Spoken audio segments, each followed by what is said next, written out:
tasas de crecimiento fueron altísimas.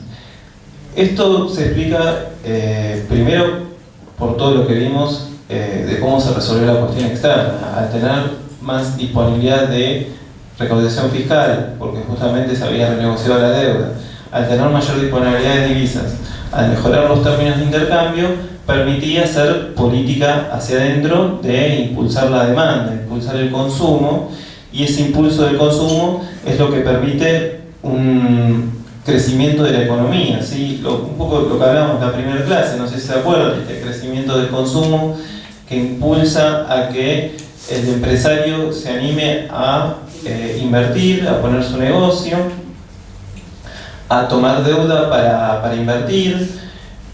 Otro de los datos característicos de este periodo, que lo diferencia claramente de lo que habían sido en los 90 y hasta el 2001, es el cambio en la tasa de interés. La tasa de interés ya no va a tener como objetivo la valorización financiera, hacer plata a través de la bicicleta financiera, como cualquier coincidencia con la actualidad, es pura coincidencia, sino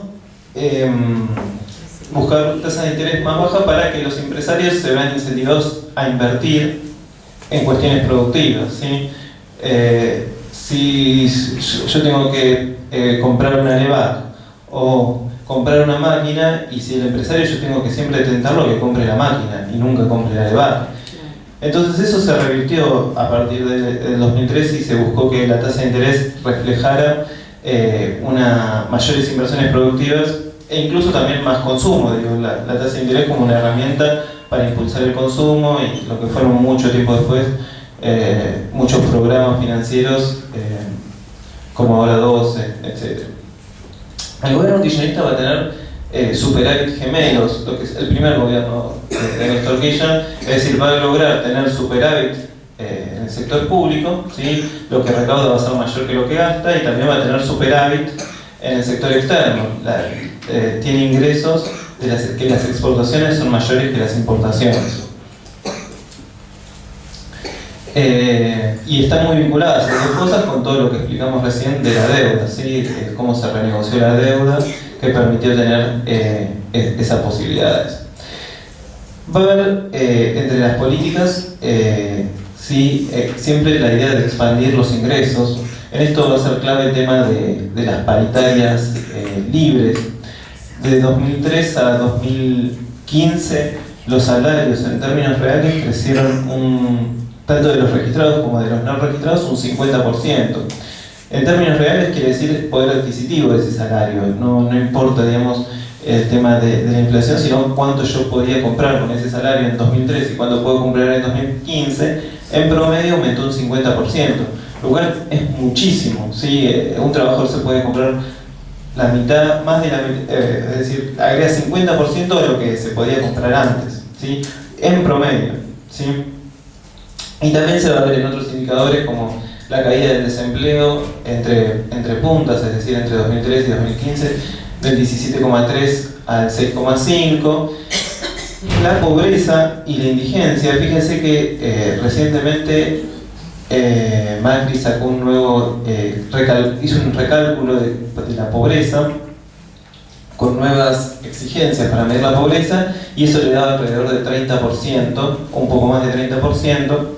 Si uno hiciera ese mismo cálculo y utilizara los mismos indicadores que utilizó Macri en 2016 para decir cuánto era la pobreza en 2003, la pobreza estaría cerca del 60%, ¿sí? Con lo cual podríamos decir que la pobreza se redujo a la mitad.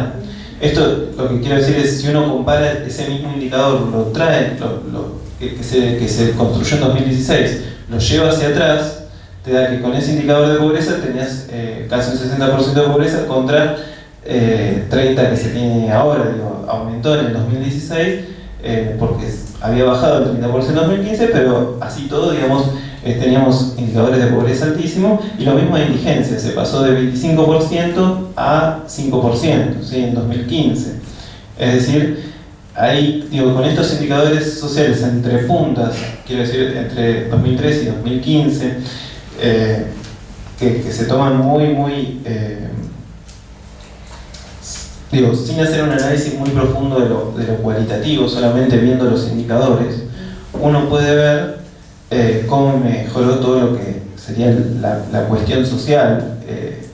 Y en el medio lo que tenemos que ver es, aparte de las paritarias libres, la cobertura de las jubilaciones, ¿sí? Alrededor de 6 millones de jubilados incluidos, toda esta cuestión de que no, digamos, qué había pasado con todas las personas que estuvieron sin empleo en años anteriores o que estuvieron en situaciones informales, incluirles, la asignación universal por hijo. Y todo esto le permitió dar bueno, estas fueron medidas que vinieron después, estoy haciendo una síntesis de todo el periodo, pero todas estas medidas, digamos, tuvieron como objetivo darle impulso al consumo, aumentar la demanda y aumentar el producto, ¿sí? A ver, ¿qué más? Sí.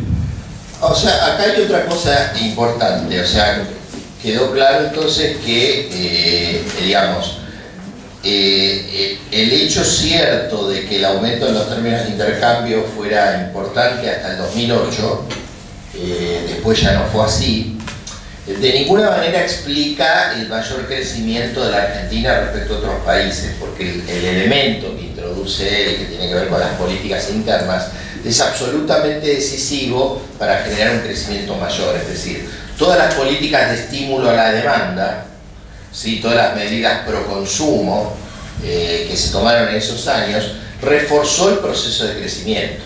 En el gobierno de Néstor Kirchner y también de Cristina, muchos decían, bueno, que había que moderar el crecimiento, que había que bajar el crecimiento,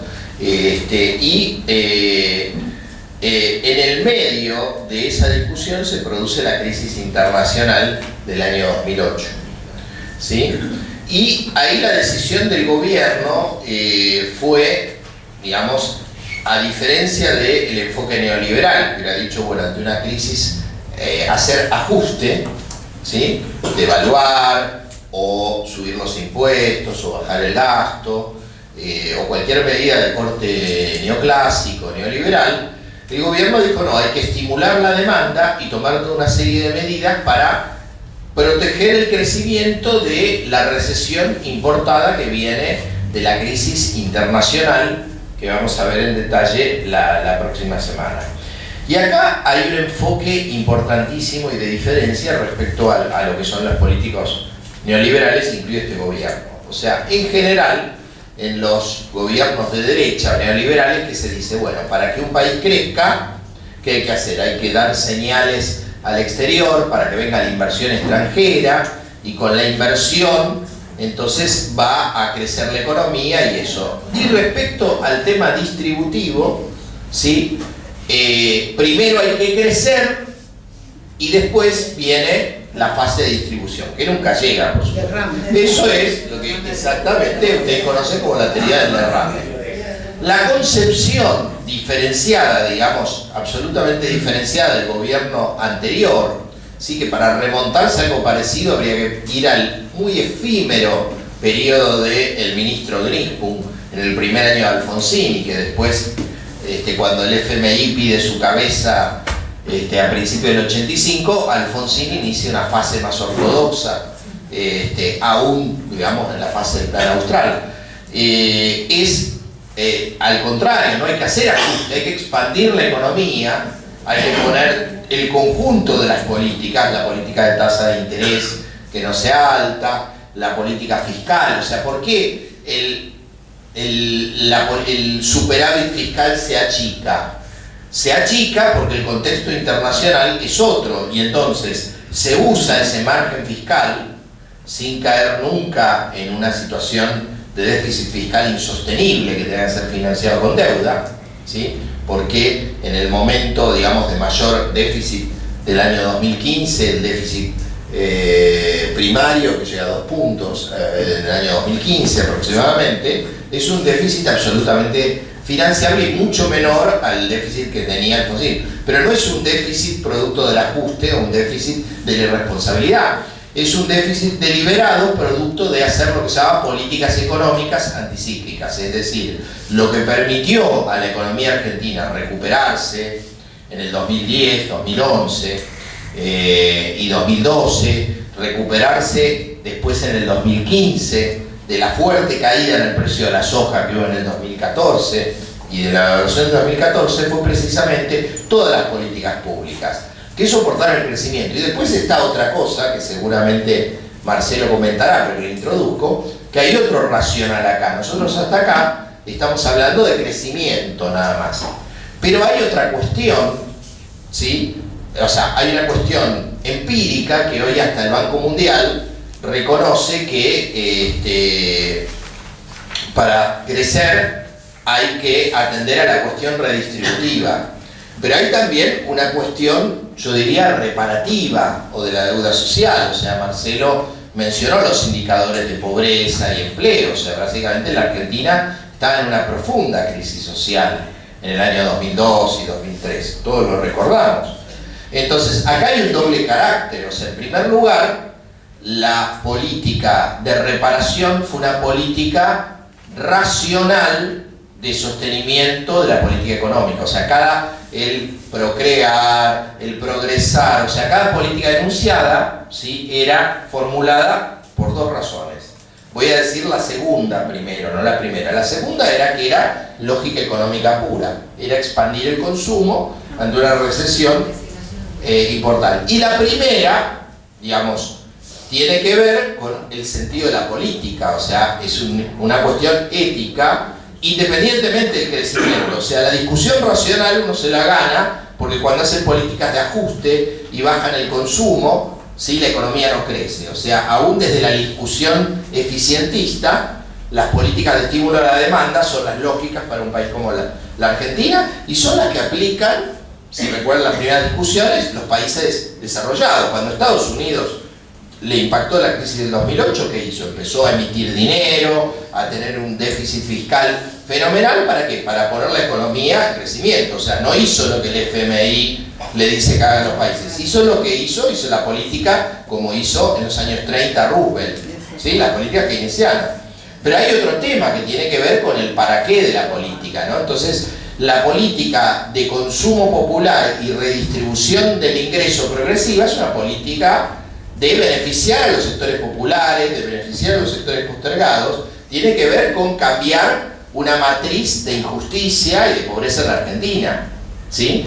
O sea, que tiene que ver también con un sentido de el por qué se hace política. O sea, ¿se hace política económica para que el país crezca? Sí, o sea, es bueno que el país crezca. Ahora, uno podría hacer, de nuevo, una política de crecimiento con una matriz distributiva injusta. Por ejemplo, lo que pasó, vimos, recordemos, en los primeros años de la convertibilidad, donde también la Argentina creció en el 91, 92, 93, tuvo un crecimiento alto, pero tuvo un crecimiento alto compatible con una triplicación del desempleo, ¿sí? Entonces, esto es un elemento importante, porque siempre cuando uno se plantea ante un gobierno, bueno, a ver, ¿cuál es el objetivo, no? Entonces, ¿qué va a decir un gobierno como este? Es recuperar el crecimiento, y cuando le hablan de la pobreza, le hablan de todo eso, siempre todo va a venir, o sea, hay que estimular la inversión, entonces seducir a los inversores extranjeros, y entonces eso supone bajar los impuestos, bajar las retenciones. O sea, desde esa lógica que hay que seducir al capital para que el capital venga, se instale y algunas migajas, una parte, se redistribuyan. Pero eso puede, en algún momento, por ejemplo, si los precios de la soja internacional subieran, ¿sí?, es posible que aún con las políticas de gobierno la Argentina como un todo crezca, pero podría crecer sobre la base también de un desempleo que se vaya al 15%, o de una matriz redistributiva. ¿Por qué? Porque, de nuevo, o sea, no importa solamente, es importante el crecimiento, porque es difícil tener una política redistributiva sostenida en el tiempo con un país que no genere crecimiento en el largo plazo. Pero el hecho que haya crecimiento no garantiza de ninguna manera una mejora social. Y ese doble carácter fue claramente distintivo y disruptivo también en el gobierno anterior, porque toda la cuestión distributiva fue central. O sea, así como este gobierno empezó tomando medidas para beneficiar a determinados sectores concentrados, todas las pujas en el gobierno anterior fueron dadas por cambiar esa matriz distributiva. O sea, por algo el salario mínimo, la jubilación mínima subieron, como nunca habían subido en la historia. ¿Y eso de dónde salió? Y bueno, eso salió, ¿sí?, de las retenciones, salió de dar menos recursos a los sectores financieros a través de la deuda, salió a través de limitar los ingresos de los sectores monopólicos, con los controles de precios, con los controles a los bancos, etc. ¿Sí? Entonces yo creo que uno de los factores que creo que es importante discutir en el orden que quiera, que yo creo que es clave también, es básicamente la regulación de las finanzas. Porque una cosa absolutamente distintiva que tuvo el gobierno anterior fue pararse frente al sector financiero de una manera como también desde el primer peronismo nadie se había parado. Es decir, la nueva Carta Orgánica del Banco Central, ¿sí?, la Ley de Mercado de Capitales, las distintas medidas para obligar a las compañías de seguro, a los fondos de inversión y a los bancos a que inviertan en la economía real, la orientación al crédito, fue absolutamente vital para hacer que todo el flujo interno de la economía y del crédito vaya al crecimiento y vaya a las pymes y vaya a los sectores productivos. Eso marca una ruptura absoluta también con el periodo democrático, y ni hablar de la dictadura, cuando se cambia la Carta Orgánica. O sea, en el primer gobierno peronista, es más, se nacionalizó el Banco Central y se había incluso prácticamente nacionalizado la banca. En el gobierno de Perón y de Isabel Perón en el 73 y 74 también se habían nacionalizado los depósitos bancarios. Es decir, básicamente los bancos privados o extranjeros le tenían que dar todo dinero al Banco Central para que lo preste la economía. En el gobierno, digamos, de Néstor y Cristina hubo un fuerte intervencionismo en el sector financiero, básicamente a partir de la nueva Carta Orgánica del 2012, que cambió la del año 92 y que hizo posible, precisamente con una gran puja con el sistema financiero. Una de las pujas fue con los buitres, ¿sí? Otra de las pujas importantes fue, bueno, la 125 con los sectores agrarios, pero una de las pujas sostenidas que hubo en todo el periodo, y que sobre todo en los 2 o 3 años finales fue la más evidente a través del tema cambiario, fue la puja con el sistema financiero, que no quería que el Banco Central, que el Estado, ¿sí?, les limite la posibilidad de especular en divisas, que ellos que querían poder prestar a quien querían, a las tasas que querían, pagarle al depositante la tasa que querían. Bueno, todo eso, que implicó un cambio estructural financiero, fue removido a partir de este nuevo gobierno, que desmontó todas las regulaciones. Hoy de nuevo los bancos pueden cobrar las tasas que quieren, las comisiones que quieren, traer las divisas, sacarlas como quieren. Es decir, cambió absolutamente la lógica. Pero digo, esa política financiera, o sea, yo creo que, digamos, más allá de las que Marcel enuncie, ¿no?, ya tenemos la deuda, tenemos las políticas contracíclicas y las políticas, si se quiere, de reparación social, de pagar la deuda social. Y yo agregaría, digamos, así digo como título, digamos, la política digamos, de control al sector financiero, porque el sector financiero, así como el sector agropecuario, son como los sectores económicos concentrados que de alguna manera siempre fueron el condicionante a las políticas económicas, así como los sectores mediáticos, los sectores judiciales, o en algún momento las Fuerzas Armadas, o en algún momento la Iglesia, eran el contrapoder político. Si hablamos de poder económico, hablamos del agro concentrado, la 125, la industria concentrada, con la que hubo toda la puja, digamos, por las importaciones y por el uso de divisas, y el sistema financiero, con el que hay la puja de la deuda y después con la puja del acceso a las divisas y la tasa de interés también, ¿no?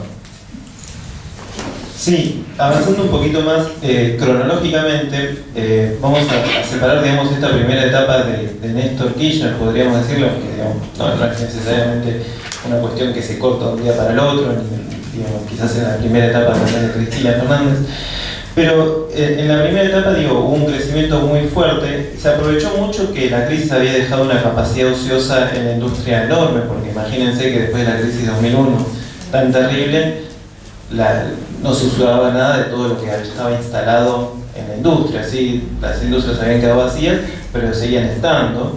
Entonces, digamos, se aprovechó con todo ese crecimiento fuerte que hubo esos años de poder empezar a utilizar toda esa capacidad industrial que había quedado relegada en la crisis del 2001, porque no se quería producir nada para nadie si nadie consumía. Está lo del crecimiento de los salarios reales, que lo había dicho antes. Está también el tema de el tipo de cambio alto, ¿sí? El tipo de cambio alto competitivo en una primera instancia había permitido impulsar ciertas exportaciones, ¿sí? Incluso industriales, y frenar las importaciones, ¿sí? Con lo cual eso mejoraba la demanda tanto por el lado de que se compraban más productos fabricados internamente, como también había cierta demanda externa, cierta demanda del exterior por los productos argentinos. Lo que le hablamos antes del aumento del precio de la soja, es decir, y además se privilegió tanto por lo que es la tasa de interés como por el tipo de cambio alto al capital productivo, el capital industrial, el capital que pone fábricas, el capital que invierte en maquinarias, en insumos. Muy importante fue todo el tema de las pymes, digo, todas las pequeñas y medianas empresas fueron claves por lo que demandan de empleo, ¿sí? Entonces, este aumento de salarios siempre fue hacia la economía doméstica, digo, no se fue a productos importados, en esta primera instancia, sobre todo porque el tipo de cambio era alto, con lo cual los productos importados eran caros y convenía comprar producción doméstica. Entonces, tras la salida de la crisis, hubo un crecimiento muy fuerte, que fue un crecimiento muy fuerte modificando un montón de cuestiones. Digo, tenemos el tipo de cambio, una mayor importancia productiva, mayor capacidad de distribución, pero sin alteraciones profundas sobre la estructura económica argentina en esta primera instancia. Quiero decir, los actores fuertes, concentrados que existían previamente, la extranjerización de la economía, la concentración de la economía que había arrancado en el 76 pero se profundizó en los 90, no habían recibido mayores modificaciones en esta primera instancia, y así todos habían podido crecer muy fuertemente, distribuir muy fuertemente, mejorar los salarios y el círculo virtuoso que todo eso genera, ¿sí? Esto va a cambiar un poco por lo que pase afuera y un poco por lo que pase adentro. Afuera va a pasar la crisis subprime, que es fines de 2007, 2008, hasta el día de hoy. Digo, es la crisis más importante después de la crisis del 30, y que quizás nosotros no nos dimos cuenta porque no la sentimos. No la sentimos por las políticas contracíclicas que existieron, pero no es que no haya existido esa crisis. Fíjense sino lo que pasó en Europa, que muchos países de la periferia europea, como Grecia, España, Portugal, siempre se menciona, Italia, no pudieron aplicar esas políticas contracíclicas, y ahí la crisis sí pegó muchísimo más fuerte. Incluso muchos otros países que no tuvieron la capacidad de responder con políticas contracíclicas a esa crisis, la crisis pegó muy fuerte. Y a nosotros casi que nos pasó desapercibido, fue un crecer menos si se quiere, o de crecer poquito, pero nada más. No se sintió prácticamente en la economía argentina a nivel de lo que fue a nivel internacional, ¿sí? No es que no pasó nada acá, pero a lo que había pasado internacionalmente fue poquito. Entonces, a nivel internacional pasó la crisis. ¿Sí? ¿Qué fue lo que pasó internacionalmente? O sea, en Europa y Estados Unidos. Porque es cierto que no se sintió tanto por nuestro gobierno. Es una explicación larguísima de cómo se llegó a la crisis en Estados Unidos. La semana que viene lo vamos a tener. Simplemente vamos a decir de que hay una economía súper financiera, y que es con un montón de actores financieros, y en un momento se cayó el precio de algunos activos financieros y se empezó a comprar todo, pero la clase que viene la vamos a ver más tranquilos. Y lo que les está diciendo, bueno, hacia afuera, esa caída que digamos, arranca en lo financiero, pero se traslada a lo real, ¿sí? En Estados Unidos, en Europa y en otros países, pero hacia adentro también pasaron muchas cosas. Pasó primero el tema de las retenciones al agro, ¿sí? Que fue quizás, digamos, una primera enfrentamiento con ciertos sectores concentrados del agro, cuando se quiso instalar retenciones móviles, me imagino que todos los recuerdan, mucho más no hay que decir. Herramienta clave las retenciones, porque las retenciones son lo que permiten disociar el precio internacional de la soja, ¿sí? Que en esos momentos estaba en precios muy altos a nivel internacional, del precio local. Muchas veces hacían explicaciones monetaristas de la inflación en Argentina, diciendo que la inflación viene por el lado de que el gobierno emite mucho, por el lado de que el gobierno expande, pero nadie decía de que la inflación se podía dar porque el precio de la soja, del trigo, del maíz a nivel internacional está a niveles muy altos, y si uno traslada ese precio hacia los precios domésticos, genera inflación. Y además el de los alimentos es un precio que afecta directamente a la canasta básica, afecta a nuestros salarios, con lo cual había una relación muy directa. Y cuando se quiso, digamos, afectar, las retenciones ya venían antes, pero se quiso afectar ese primer punto, ahí, digamos, hubo una resistencia muy fuerte que terminamos con el no negativo, como todos ustedes recordarán. Pero, digamos, es, si se quiere, un primer punto en el cual, digamos, como para observar de que ese crecimiento muy fuerte que se había venido dando antes, pero que era un crecimiento con un montón de medidas que no quiero que se malinterprete esto, que logró el gobierno de Néstor Kirchner y también de Cristina Fernández, pero que había sido un crecimiento un poquito más cómodo que lo que uno se podía encontrar después cuando empezó a haber resistencias de cierto sector concentrado, extranjero, que ya no le resultaba tan agradable el gobierno de Néstor y Cristina Fernández de Kirchner, ¿sí? Otro de los puntos claves del gobierno anterior fue la estatización de las AFJP, ¿sí? Este punto es clave, digo, los fondos, lo que había pasado hacia fines de la década del 90 fue que todos los fondos que recaudaba el Estado para el fondo de los jubilados se los llevó el sector privado, y ese sector privado iba después y le prestaba la plata al Estado, aumentando la deuda del Estado.